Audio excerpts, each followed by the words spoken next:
Good evening and welcome to The Breakdown, brought to you by the Lincoln Project. I am Tara Setmayer. This is the Rick Wilson.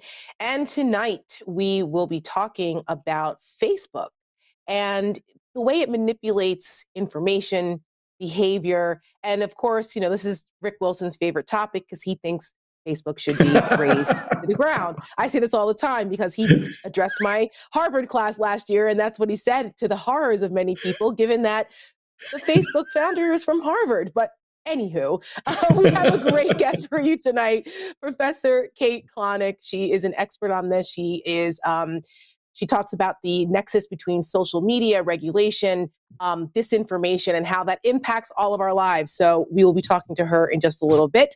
Of course, we always want to hear from you. So be sure to send us your tweets at #AskTheBreakdown.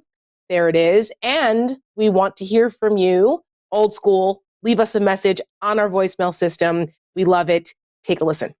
Yeah,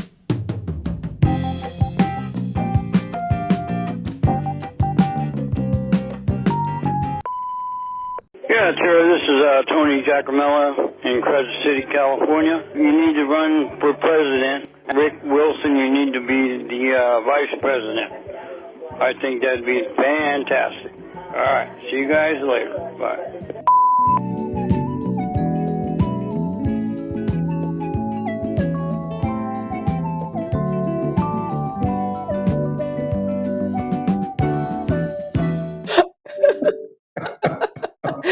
Tony out there in California, God bless you, brother. Oh my God! Neither one of us wants that job, but we appreciate the vote of confidence. No, run far away. Yeah. I'll probably run for office one day, but not president. But I don't know. By the time I'm done doing stuff with Rick Wilson, they may never elect me. Rick, I'll be your Dick Cheney.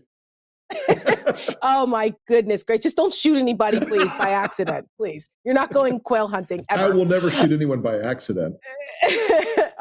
Ooh, is that a threat, Mr. Wilson? Oh my Not goodness for gracious. me. Well, No way.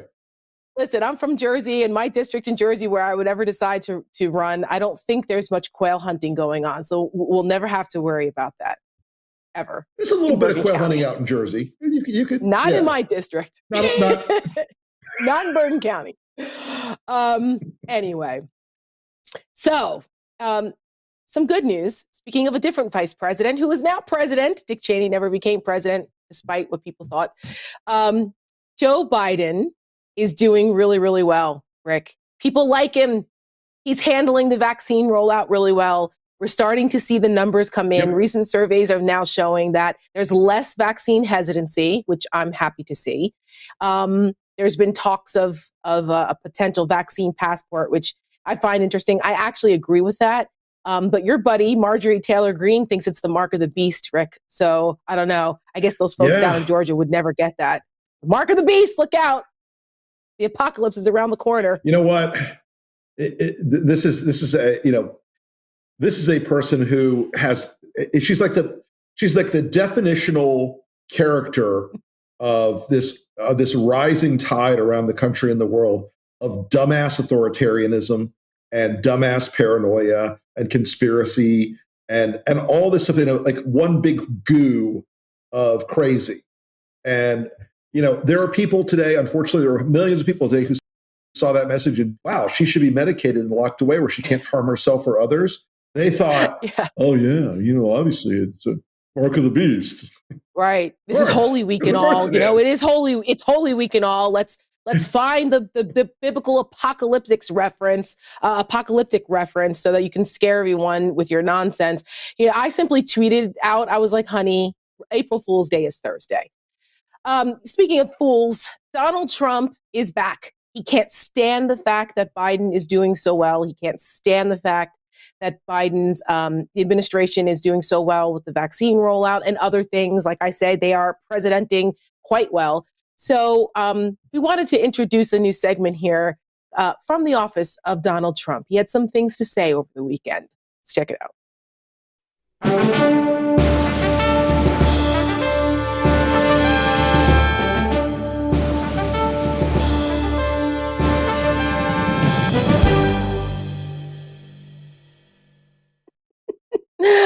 Oh, former He's so president. pale now.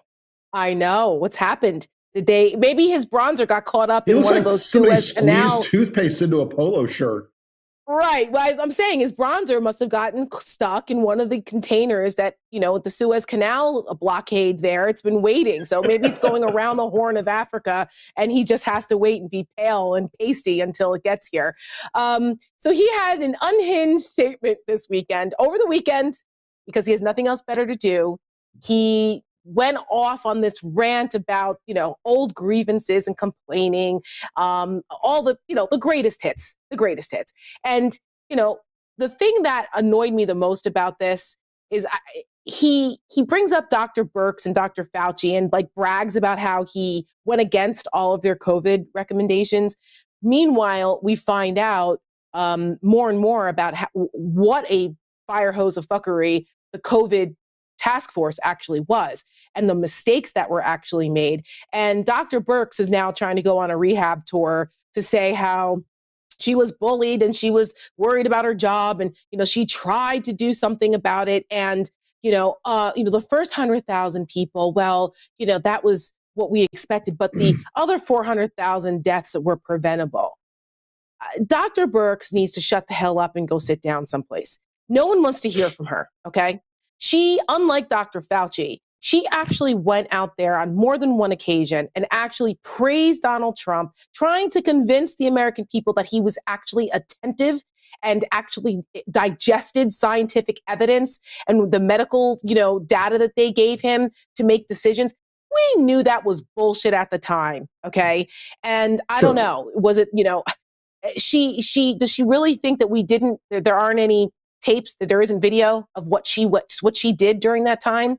So instead of keeping her integrity, instead of maintaining her Well, yeah, it's her integrity and her credibility as a doctor. She, like you have written a book about, everything Trump touches dies, including her career. And now she's trying to convince us that she was the victim. No, she wasn't. She really needs to, the apology tour she needs to do is for the 400,000 people that died because she and others enabled Donald Trump to allow him to get away with a virtual non-response during COVID and bring in Scott Atlas. When she said that today, I all I could think of was that Stalin quote, one death is a tragedy, a million is a statistic. Well, yes. She treated everything over 100,000 deaths as a statistic. She always had the opportunity and the agency to go out, walk out the door and say, Mr. President, I will not continue to do this. I will not let Peter Navarro and Scott Atlas trick you into strategies and approaches that are going to kill millions of Americans if we don't stop this. I cannot do this. We could lose these many more lives than can be imagined if you continue to do this. I am going to quit. She could have walked out the door and told the truth. She's already vested. She's already got her damn pension.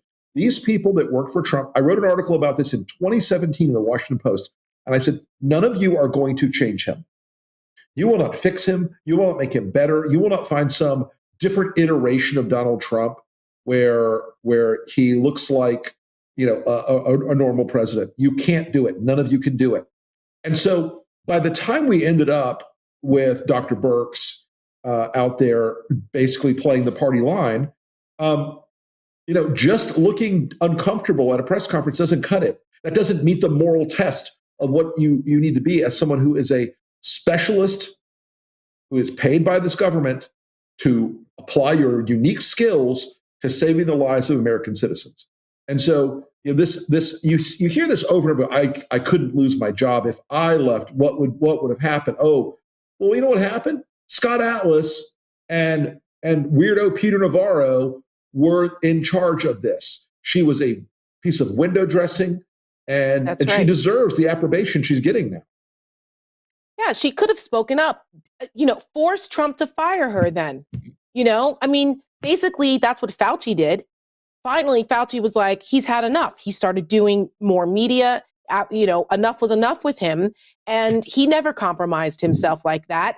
In the beginning, we could, he was trying to figure it out, what the best balance was. But, he eventually at least did not do what Birx did. He never went out there and did the Donald Trump is so smart. He's amazing. He didn't do the Ronnie Jackson. No one's in better shape than Donald Trump is. He's got amazing genes. Like that's what Birx did. And for her to really think that people were going to just be like, oh, you poor thing. We understand. Get the hell out of here. 500,000 Americans are dead. And you sat there and became an enabler. Something else that happened, Rick, down in Florida. So Trump, yes. Again, like I said, he was, yes, your home state. Something in Florida, Tara. Yes, a couple things are happening in Florida, actually. Donald Trump, before we get to the other thing, he crashed a wedding this weekend at Mar-a-Lago. So I think people continue to do this. They book weddings at Mar-a-Lago and Bedminster because they hope that Donald Trump will show up. Well, when he does, you're never quite sure what you're going to get. Instead of a toast for the happy couple, he decided to do a mini Trump rally. Take a listen. You have hundreds, and you have it now. They have the airplane photos, the shops, and they call them shops. And these things are showing thousands and thousands of people coming up from South America. And it's just, look, it's a disaster. It's a humanitarian disaster from their standpoint, and it's going to destroy the country. And frankly, the country can't afford it. Because you're talking about massive, just incredibly massive amounts, our school systems, our hospital systems, everything. So it's a rough thing, and I just say, do you miss me yet?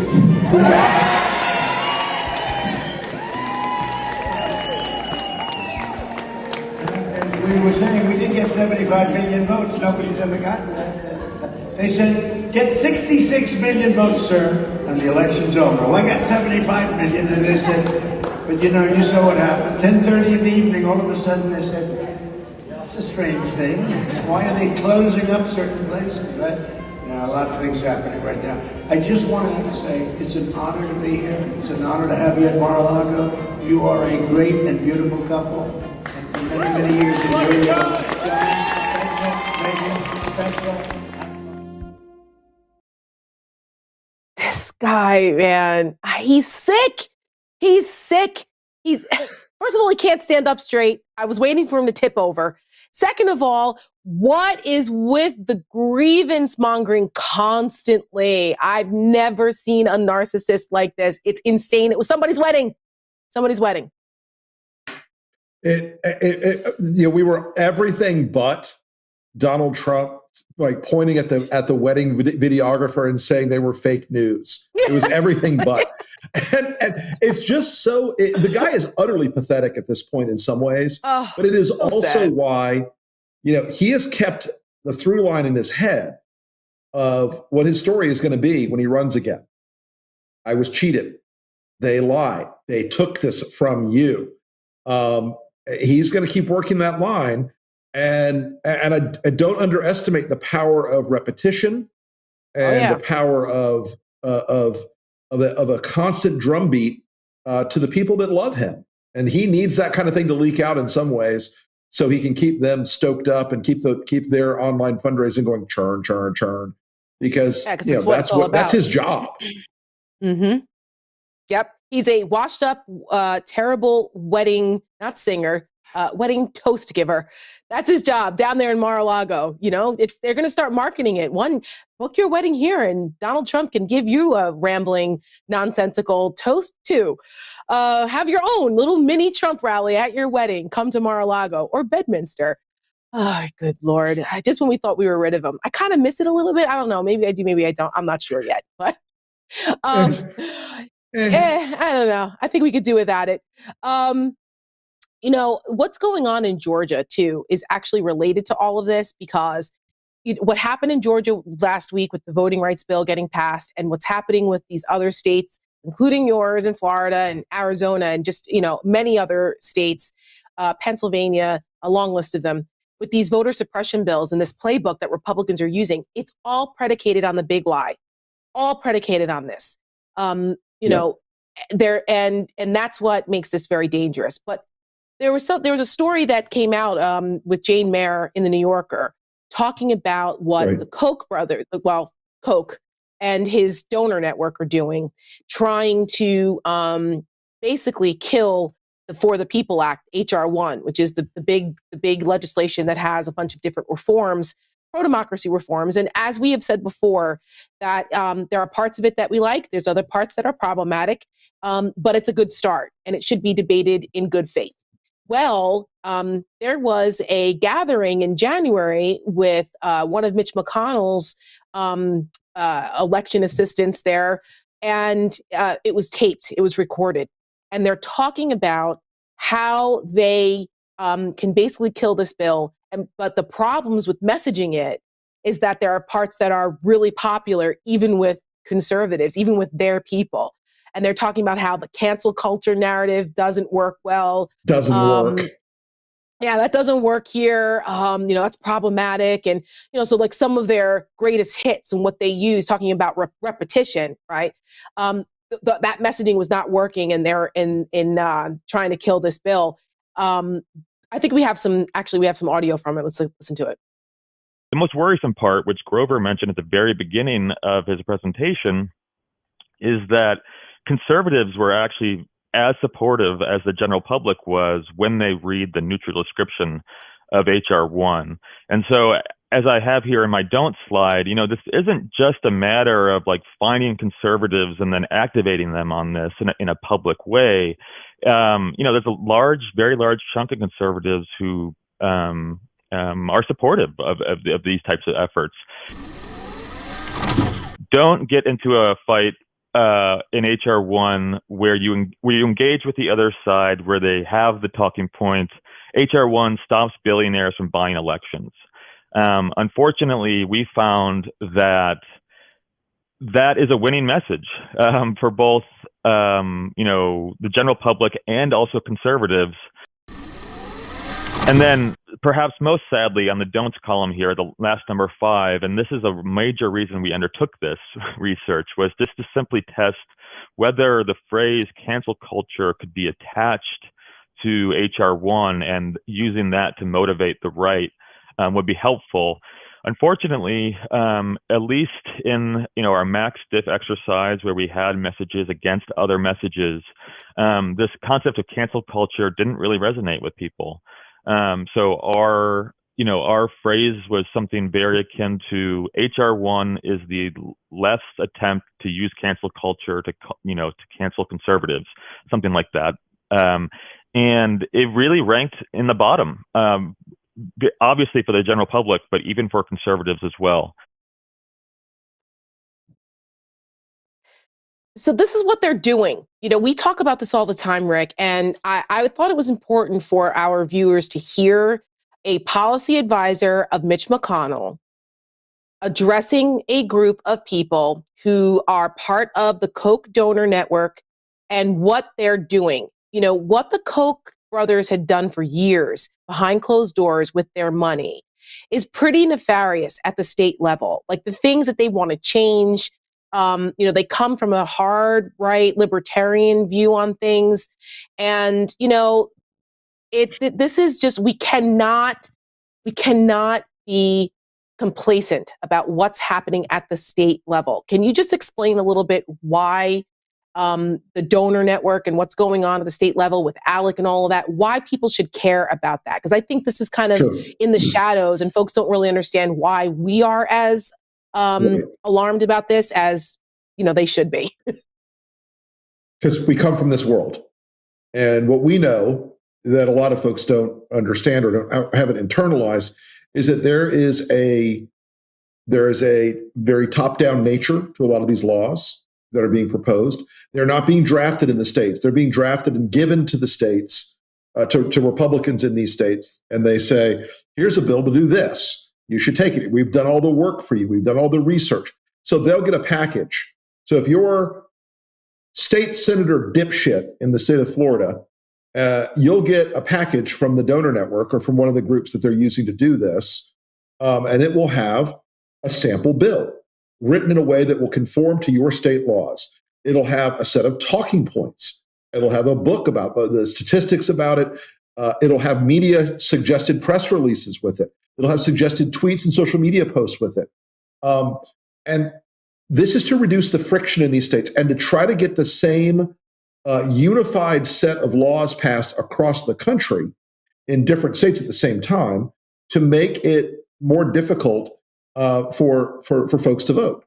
And what you heard in that little clip was something very telling. Americans generally reject this idea that voting should be made harder. They reject a lot of the tropes and the BS that the Trump side of the equation, it's cancel culture, want to try to spew out there. But what you also should take away from that is just how determined these people are to execute on this plan. And look, we come from this world, folks. We've all done work like that. And believe me, there's a guy like me, not as good, but there's a guy like me right now who's making ads for these guys because part of the payoff is we're going to produce ads that will protect you in your district if this blows up. We're going to help you. So, all those, this is a very integrated system. It's a very packaged system, and you should be fearful of it. You should be wary of it because they are clearly looking at this as a very, very high priority right now. Yes, absolutely. And keep paying attention to this. This is something that didn't just show up last week, didn't just show up in January. Back in 12 years ago, I think at the beginning of that where he says Grover said, I wonder if that was Grover Norquist. Probably. There's only been so many Grovers in these circles. There's a limited universe of Grovers that aren't on Sesame Street. Correct. And so, these are very, very nefarious. This is the backroom dealing stuff that people don't like about politics, but we're happy to continue to expose it and make sure that their plans do not go unchallenged. You know what else happened, Rick, which I just want to mention briefly over the weekend? These people in the Republican Party are freaking losing it. Did you hear about this Michigan GOP chair that made this comment about the 3 witches Right? for the women in Michigan? Gretchen Whitmer, Yeah, Whitmer, and the Secretary of State and the AG, calling them witches. Yeah. And then like these rabid crazies that were at this meeting, some woman was talking about, well, yeah, but what do we do about Pete Meyer? You know, he was one of the guys that voted for, he's a freshman Republican, voted against Trump, right? He voted for impeachment. And I think he took Justin Amash's seat. And this guy actually made a passing comment about, well, the only other way to get rid of them other than voting them out is assassination. Really? This is what we're talking about now? I think we have our friend Jeff Timmer and I talked today, and Michigan has gone off the damn rails. It has. I mean, it has gone off the damn rails.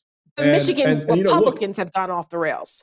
Yes, correct. I mean, look, that is a state, let's not forget, that is a state well before January 6th, 6 months before that, a group of fanatic far-right Trump supporters wanted to kidnap and murder the governor. Correct. He was encouraging parse that line it. again. Right, parse that line again, people. They wanted to kidnap and murder the governor of the state of Michigan, Gretchen Whitmer. And the president, you're right, Tara, he had encouraged the Liberate Michigan. And he, once it was done, they laughed it off. They thought it was nothing. They pretended nothing didn't happen, nothing burger, whatever. Right. Toughen up, libtard. Except if you're not willing to be killed, feds got involved. You shouldn't be there. Yeah, and then the feds got involved, and it was a whole different story. I think we actually have a clip of that guy and that exchange that I was talking about. Let's listen to it. Ron Weiser, leader of the Michigan GOP, facing heavy scrutiny for comments made at a Northern Oakland Republican Club meeting Thursday, referring to Governor Gretchen Whitmer, Secretary Jocelyn Benson, and Attorney General Dana Nessel as witches. Our job now is to soften up those 3 witches and make sure that when we have good candidates to run against them, that they are ready for the burning at the stake. When asked about the futures of Congressman Fred Upton and Peter Meyer, 2 Republicans who voted to impeach President Trump, Weiser said this. Ma'am, other than assassination, I have no other way of even voting out. It's assassination. It's hilarious. Funny, yeah. Let's talk about. These people are they're just bad people. They really are. And this is and there's a lot of them, unfortunately. There's a lot of them, which is why we have to continue to bring awareness to this and push back. We have to fight against this. This is scary stuff. Rick, you've been in some pretty intense campaign war rooms. Have you ever heard anybody laughing and joking about fucking assassination? Not me. I haven't. No, this idea that you've got people like that now. He is now a typical Republican chairman at a state or county level. He is now typical. This is not an outlier. This is a typical behavior now. And so they look at everything through this prism of post-Trump or Trumpism, and they believe that they are in an existential battle for their freedoms and for their survival, and that everything is justified. This is the slipperiest of fucking slopes, people. Not a good one. It is. It's not. You go from that to what happened in Georgia last week, where you had the arrest of a state senator, a black female state senator, because the Georgia governor, surrounded by his Republican cohorts, all white men, unfortunately, with a picture of a plantation behind them on the wall. Someone pointed that out, signing that voter suppression bill into law. She knocked on the door because she felt that as a state senator, this shouldn't be done behind closed doors. She wanted to see what was going on. She got herself arrested. They came and arrested her. This is insane, okay? And the fact that this hasn't happened. Well, I mean, this has happened before. This did not happen in a vacuum. My friend Nikema Williams, when she was a state senator, she's now a congresswoman. She's been arrested in protests. They have no problem doing this. And this woman wasn't disruptive. She was knocking on the door. She wasn't freaking out. She's a state senator. She's elected by the people of Georgia in her district. And they arrested her and charged her with potential felonies.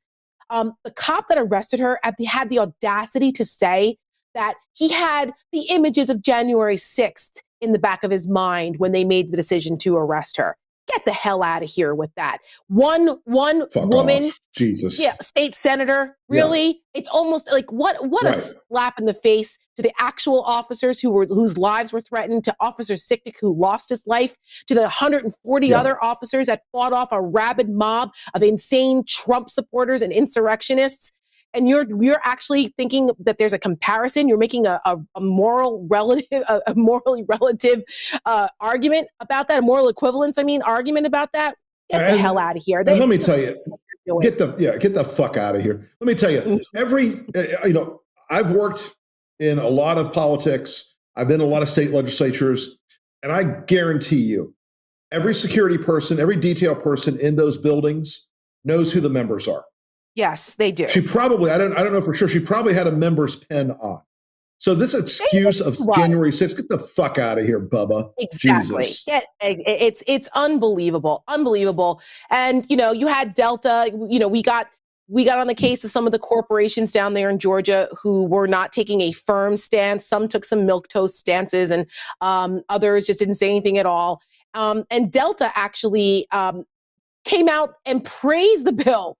They actually were like, well, yeah, this is, they had a statement on it that on the surface seemed very like, well, we're for election security or whatever they said. But, it's express our strong view that Georgia must have a fair and secure election process. The legislation signed this week improved considerably during the legislative process. Oh, yes. So because they took out the let's get rid of souls to the polls, right? They took that part out. So it's not so bad now. There's just only a couple of voter suppression things in there. Come on, Delta, you have to do better. You have to do better. That's not okay. You really that's do. Not okay. And look, we understand that at the state level, there's a fear if you're based in Georgia. I guarantee you, whoever the lobbyist is for Delta or the lobbyist for Aflac or Home Depot or whomever, they go into this to the C-suite and they say, yeah, guys, this kind of sucks, but State Senator so-and-so will fuck us over on this bill we need.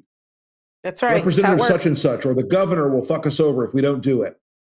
And this is how much our politics has devolved into a transactional financial problem set, and not about ideology or ideas or principles. That's right. And that's why we will continue with, now that the Georgia fight is now in the courts, but there are other states and we will be involved in those and continue to bring updates and let you guys know what Lincoln Project is doing to help combat this so it's not replicated in more states under our noses in preparation for the midterms in 2022. Finally, before we get to our guest, Rick, another story happening in Florida right now is Congressman Matt Gaetz. One of the worst members of Matt Congress. Gaetz? Yes, he is just an absolute disgrace.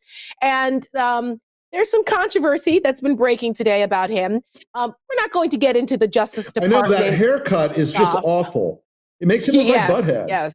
Yeah. It does. For anyone under 40, it's Beavis and Butthead. MTV, Google it. You'll get the joke.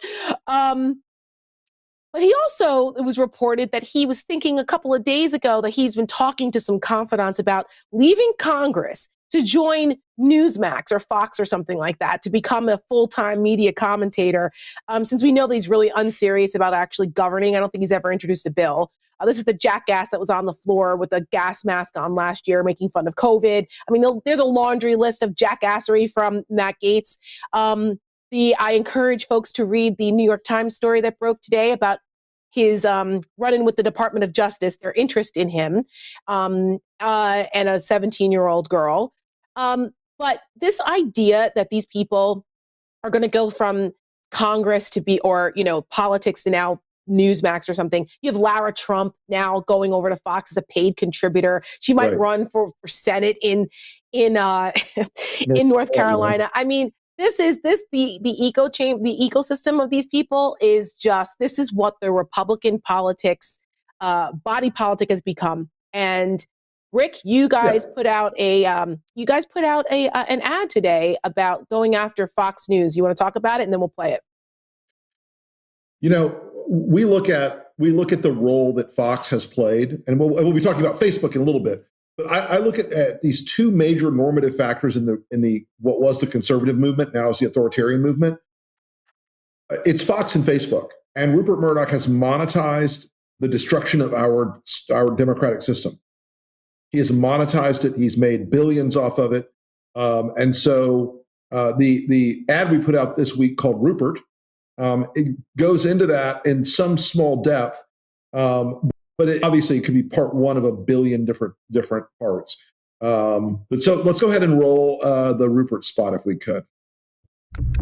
An immigrant came to our shores nearly 50 years ago and brought destruction with him.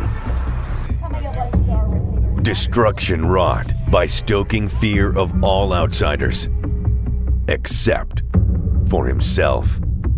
His name is Rupert Murdoch. And he's the most dangerous man to ever cross our border.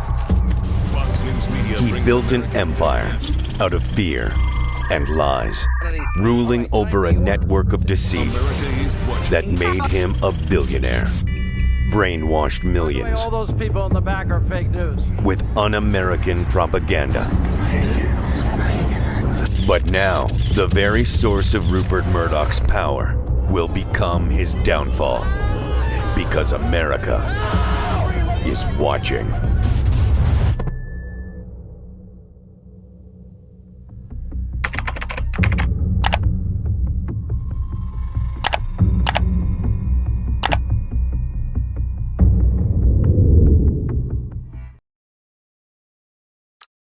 Just part of that echo chamber that I talked about before. And we're now going to talk about the other side of it. That's broadcast. And then there's the social media platform. Let's bring in tonight's guest. Welcome, Kate Klonick. She is an assistant professor at St. John's University Law School and an affiliate fellow at the Information Society Project at Yale Law School. Her research focuses on the development of Facebook's new Oversight Board, an independent body that will hear appeals on content from Facebook users and advise the platform about its online speech policies. She spent over 100 hours interviewing and researching the governance team at Facebook, which created the board. And the results of this research were published in the Yale Law Journal. Kate, welcome to the show. And let's talk a little Facebook. Yeah, let's. I just want to say, can we build a wall around Australia after that ad? Like, I just kind of feel like there's like, holy cow. I'm told. Don't give these guys any ideas. That'll be in the next ad. Okay. Right? Rupert, there's a caravan coming across the Pacific. That's know, actually right? pretty good, Rick. That's not a bad Yeah, one. it was really good. Not a bad impression. So Kate, let's talk a little bit about this Facebook Oversight Board. What is it? Where did it come from? Because this is the first time I'm hearing of it. And so I'm sure I'm not the only one that's like, what is happening with Facebook and what is this Oversight Board? Yeah, of course. So this has been something that's been in the works for years in various forms. It was announced officially in November 2018 by Mark Zuckerberg. He basically said in a statement that he was going to spend the next year building out his company a outside the company external appeals process that was so-called Supreme Court of Facebook. And I've written about this for the New Yorker as well in February, and documenting my time inside Facebook covering this. And basically the next year at Facebook was devoted to, in this small team, was devoted to building out this oversight board, which is going to be a specialized panel of about, at most 40 individuals that were going to basically serve as an appeals board for censorship decisions that were on the platform. And so you would finally have a place to exercise your rights in some way if you felt that Facebook had wrongly censored you. Right now, it is just for material that is taken down from Facebook, and it is limited in various ways to single object kind of content, which is like an image or a video or a piece of text that you post, and it's only Instagram and Facebook. And the board itself has its own ability to kind of decide what it's going to decide to review and to look at. And they've picked a couple of things so far, and there's a mechanism of direct user appeal. And then there's a mechanism in which Facebook can ask them to review things as well. And that is where you're kind of seeing it hit the news cycle, which is that Facebook referred the Trump suspension to the Oversight Board to basically review. And so we're waiting on a decision from that coming out of the January 6th insurrection and his comments regarding that. There were two, I think, posts that were taken down that led to his suspension from the platform permanently or indefinitely, as Mark Zuckerberg put it. And we'll be hearing that in April 21st, I think is about when we're going to be hearing that decision. Oh my God. The idea of the thought of Donald Trump coming back to Facebook after all of the just absolute havoc that was wreaked for years through Facebook and how his campaign and other more nefarious actors exploited it is frightening to me. But let's give our viewers a little refresher on how we got here. Let's take a look. With 2.7 billion users, more than a third of the world's population, Facebook has been widely criticized for its handling of hate speech, racism, and disinformation. Facebook CEO Mark Zuckerberg heads to Capitol Hill tomorrow. He's set to testify on social media's role in promoting extremism and misinformation. After major social media companies took their strongest action against Mr. Trump's rhetoric and banned him from their platforms, they claim he violated each company's set of rules when he posted a video addressing the Capitol Hill rioters and seemingly sympathized with the mob while also repeating false claims about the election. I believe that the former president should be responsible for his words. Facebook's long-promised and much-delayed independent oversight board is finally coming together. Facebook's oversight board is intended to create a new way for users to appeal content decisions on both Facebook and Instagram. It's referred to as kind of a quasi-Supreme Court. There will be eventually about 40 people from around the world, experts in constitutional law and human rights and other areas. We are above Facebook. And that is how it should be. The first series of decisions come ahead of the most closely watched case yet for the board, whether former President Donald Trump gets to stay on Facebook or not. They're going to take written statements from the public, from Trump if he wants to, and weigh the factors one way or another on whether Facebook made the right call here. I think there's a pretty decent chance that they either sort of force or at least push Facebook to restore his account. Is Donald Trump bigger than Facebook and Twitter, or are Facebook and Twitter bigger than him?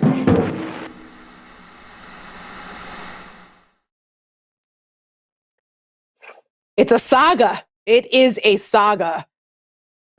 Well, it's like my last 2 years of my life, and I'd like them back, please. But yes, that is exactly. It is. It truly is. It is.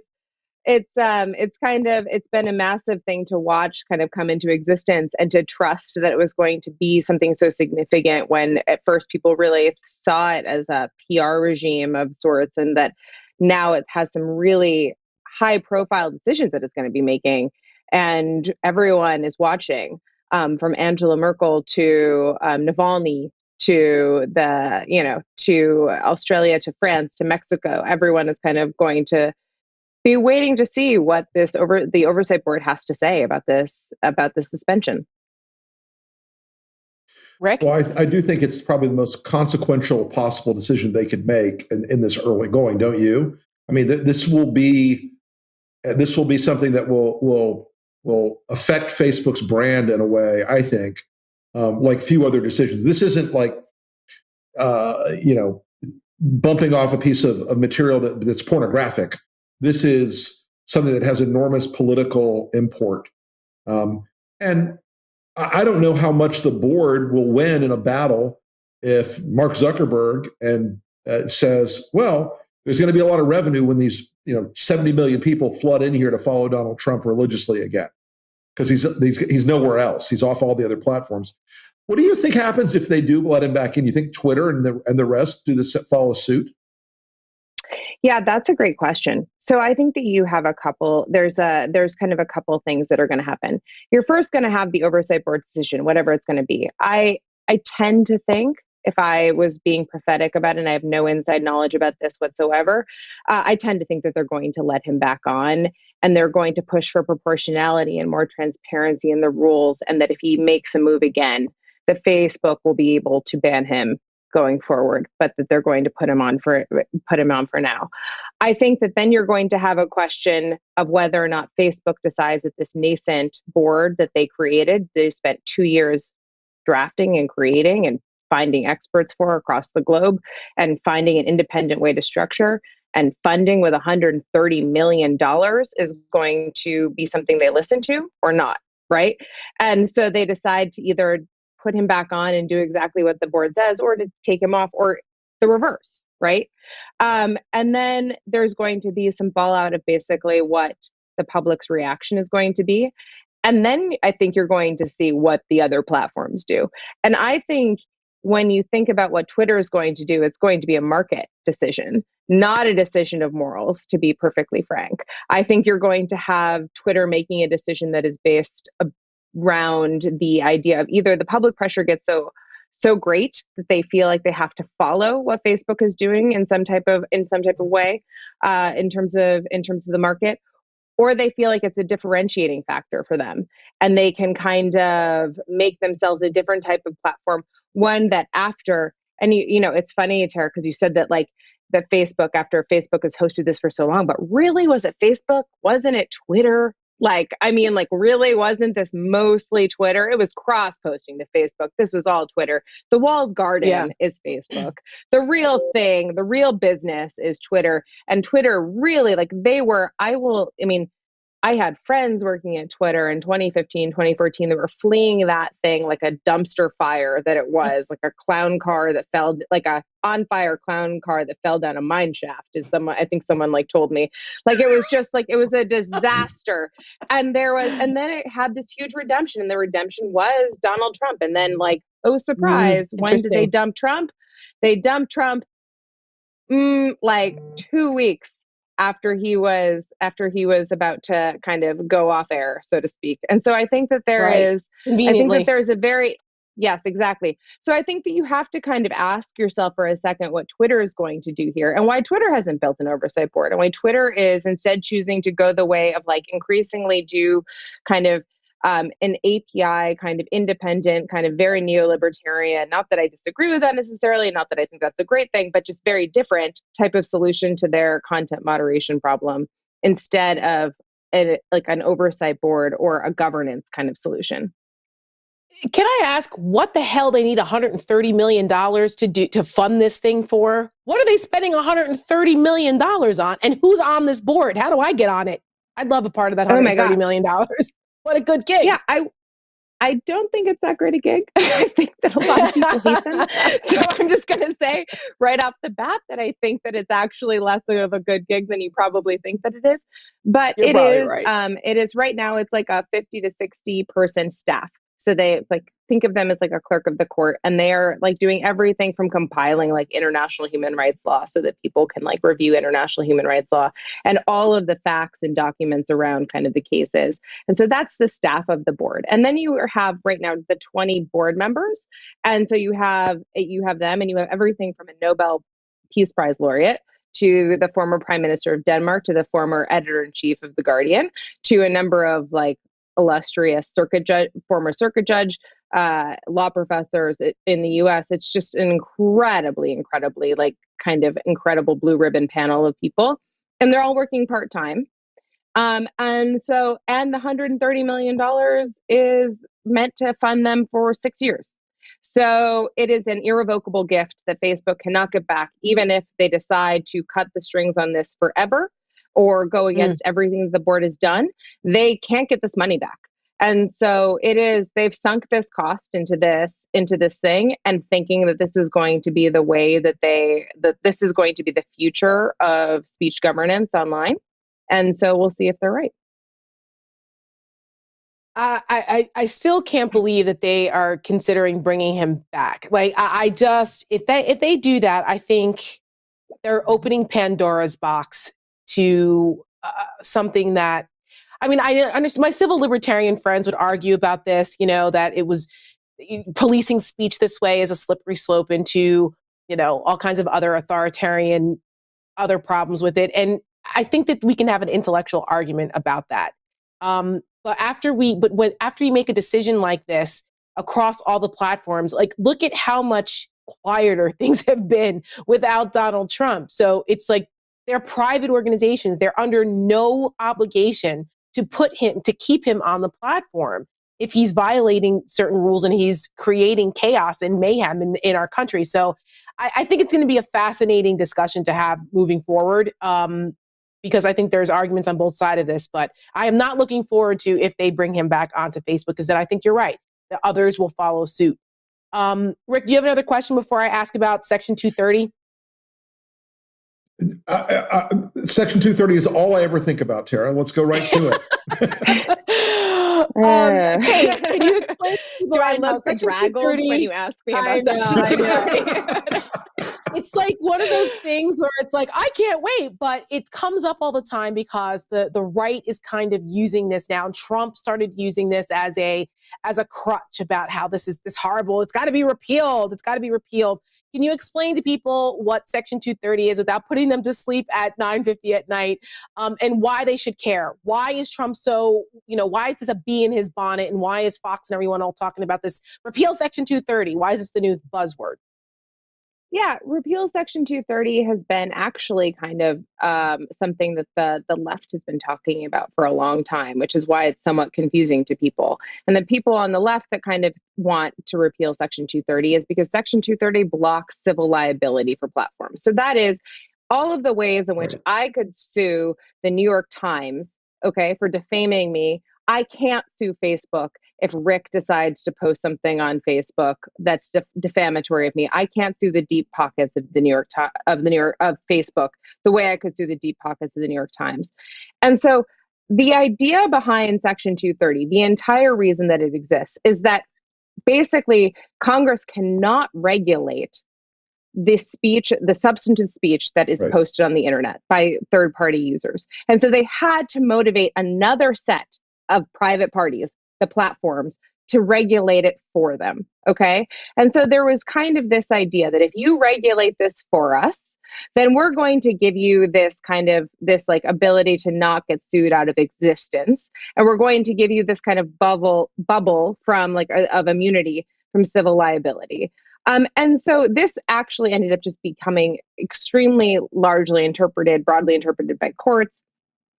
And it has been grossly misinterpreted by both, I would say mostly by the right. The worst is on the right, is basically Trump, with this idea that there is what Section 230 creates is an ability for the platforms to be discriminatory against private individuals based on their political persuasion. Well, that is true, but actually it's not Section 230 that does that. It's the First Amendment. So the First Amendment allows these private platforms to basically create whatever they want. Just like if you had a newspaper or you had some type of store front or anything that you would if you wanted to put up a picture of you wanted to put up a Van Gogh in the front of your storefront, you could put it up, even if it made someone on the right or the left very upset at you. And so if you kind of keep that in mind, this is the big lie about 230. If you get rid of 230, you're going to have two things. You're going to still have an internet that can completely discriminate against the right or the left, however it wants to, because there's still going to be private actors that have the ability to edit their page however they want. And you might actually very much disincentivize kind of the good kind of speech that we want to be kept up and have people take more stuff down, fearing civil liability. So that is kind of the other thing, is that you'll have smaller platforms, the ones that we really want to incentivize coming into creation to get rid of these greater monopoly powers. You'll have them being kind of crushed by the threat of suit and civil liability. And so that's kind of the downside of getting rid of Section 230. I'm sorry, I think which seems to me almost. No, I think Rick is. That's why we're on a two-shot. There he is. It almost seems to me that Facebook is incentivized to modify 230 in some ways because their economies of scale allow them to throw all the legal and regulatory energy at it they need to, whereas a new entry into the market will not have that same ability, and they face a much greater downside risk. 100%. Very smart observation. This is why you're seeing right now Facebook take out full page ads in the New York Times and other places saying, please regulate us, get rid of Section 230, because they can totally absorb the cost of this type of minor regulation and paying $20,000 to somebody that feels defamed. And who can't do that? I don't know, Parler can't do that. Or not that we want to bring Parler back, but any type of any type. But seriously though, but any type. No, your point is, it doesn't need to be Parler, but any type of kind of competitor that we want to incentivize entering the marketplace and challenging these giants are not going to be able to. And so it runs counter to this entire other regulatory regime that we're pushing of antitrust. So it's super nonsensical. Yeah, that's super nonsensical. I like it. I think I may actually use that moving forward, Kate. Super nonsensical. I like it. Thank you so much for joining us. We're going to keep an eye on this. And I think at some point we might put up a survey asking folks, do they think Facebook will let Trump back or not? It might be a good survey question, fun thing to do with our audience. Since you said that's coming up in April, they're going to make that decision? Yeah. Next month? Towards the third week in April. Yep. Oh, lucky us. We should start the countdown. Kate Klonick, thank you so much for joining us. Right in time for the 100-day anniversary of the January 6th invasion. Right. Yeah, it basically is, though, because they have a 90-day window and they got it on inauguration day on the 20th. So, yeah, that's exactly right. Yeah. Good Lord. That will be an interesting week for our show. Kate, thank you for joining us. Be sure to follow her work Thank you, on Kate. Twitter. You're amazing. We appreciate you. We'll have you back. Thanks so much. It was so great to see you again, Rick. Bye. Absolutely. She's a lot of fun. Her Twitter feed is awesome too. She really likes goats. Super smart. I love it. I told you I love having smart women. I noticed we had a little bit of Tiki action during the shot. We did. Tiki, yes, Tiki is down here. He's very interested in Facebook since he's featured there a lot. He, he was very interested in the Facebook conversation and decided to join us. So everyone says hello. Tiki says hello to everyone. But Rick, I know that you have to get out of here in 2 minutes, so we will wrap up the show. Yeah. Our call to action tonight is exactly what we were just talking about. It's to tweet at the Facebook Oversight Board and let them know how you feel. If you don't want Donald Trump back on the platform, let them know and let them know why, because they need to hear all sides of this. And this is a huge decision. So only the Oversight Board can actually stop him from coming back. They have the power here for this. So tweet at them. The other thing is I am going on vacation, folks. So Rick Wilson will be flying solo on Thursday. Finally, so make sure you I have tune the in. show unsupervised. I have no idea what's going to happen, but enjoy on Thursday. I can tell you. Oh gosh, please. Should I not come back? That's it. If that happens, if we see one chest hair on the show on Thursday, I'm telling you right now, that's it, Rick. I'm quitting. No, I'm just kidding. I think that Wilson actually might boost rating. Yes. So, Rick, have fun on Thursday without me. We will be celebrating my husband's birthday. I will see you again soon. Enjoy your very well-earned time off. You have been busting it like crazy. Thank you. It'll be my first show that I'm going to miss. So Thursday and Tuesday, I'll be out. It'll be in the hands of the Rick Wilson. Make sure you follow us on Twitter at LPTV. Make sure you check out the newsletter. If you haven't subscribed, please do it. And don't forget to watch our sister show tomorrow. We're speaking at 9:00 tomorrow. They will be talking about Oh my goodness. This is a good subject matter. It's about radicalization in schools. They have a teacher who has been following this, and she co-authored a toolkit to help other educators recognize this and how to combat the spread of white supremacy and nationalism in schools. This is something that's happening. So be sure to check them out, Maya and Lisa, tomorrow at 9. We'll see you then, and stay tuned. We have one of our ads, Why We Fight, for you guys. Good night, Rick.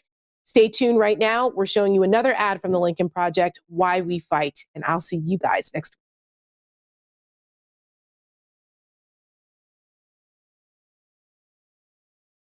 week.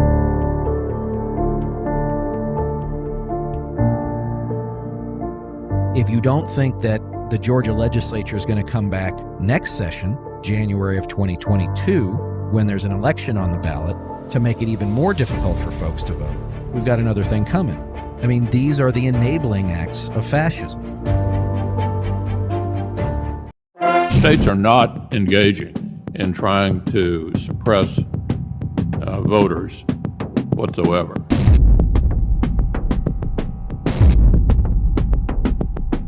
There are over 250 bills under consideration in 43 states that would make it harder to vote. Without any reason other than to make voting harder, Iowa made voting harder.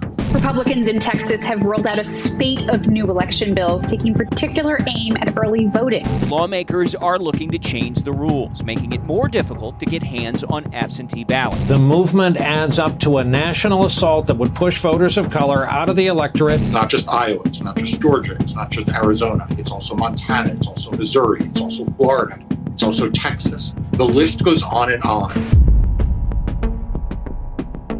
This bill is Jim Crow with a suit and tie.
Hi, I'm Mike Lindell, inventor of My Pillow.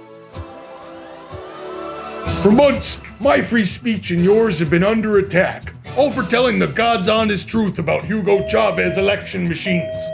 There isn't a platform I haven't been booted from for this truth. Twitter, booted. Facebook, booted. Club Penguin, you better believe I was booted. I spent a lot of sleepless nights tossing and turning in a My Pillow canyon of my own making in my California king bed. What platform was I gonna get booted from next? America? Not if Mike Lindell had anything to say about it. Unfortunately, I did. That's why one night, drenched in a cold sweat at 5 a.m., I invented my platform. The only safe space on the internet for my ideas. My platform is guaranteed the only social media platform that was sketched out on a napkin on my bedside table and then given to my neighbor's kid to build.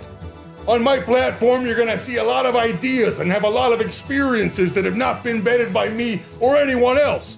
So you know they've gotta be good. And the security is out of this world. Just look at these features. Username, passwords, login, log off, and many more. My platform has been described as the My Pillow of platforms. I couldn't have said it better myself, and then I did. But don't take this guy's word for it. Here's some other guys. My platform has been a real lifesaver. If I didn't have this place to get this stuff off my chest, something real bad might happen. Mikey L., Chicago, Illinois. My platform is the only space on the internet where I can get information about the Venezuelan voting machines that changed the winner of the presidential contest, but sneakily left the down ballot races untouched. Michael L., Cheddar Cheese Valley, Wisconsin. I use my platform more often than I talk to my children. Mike L., Meth Factory, Minnesota. You've trusted My Pillow with your head. Now trust my platform with everything else inside it. My platform, coming soon on CD-ROM to your desktop computer.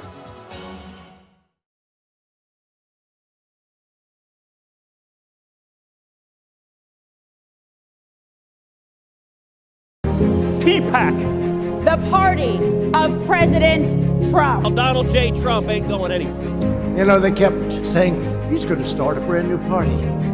We have the Republican Party. It's going to unite and be stronger than ever before. President Trump has sent a cease and desist order to the RNC, the NRCC, and the NRSC. This is what he wrote tonight. Send your donation to Save America PAC at DonaldJTrump.com. Do you miss me yet? Do you miss me?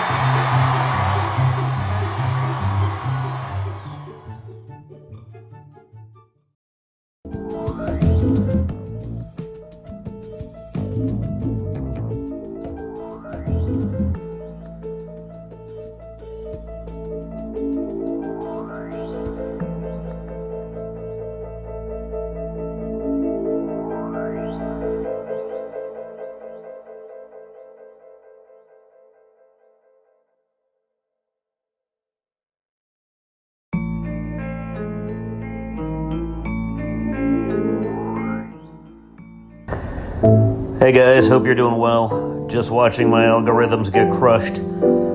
I guess I did something to piss off the Instagram gods, so hopefully you're seeing this stuff anyway.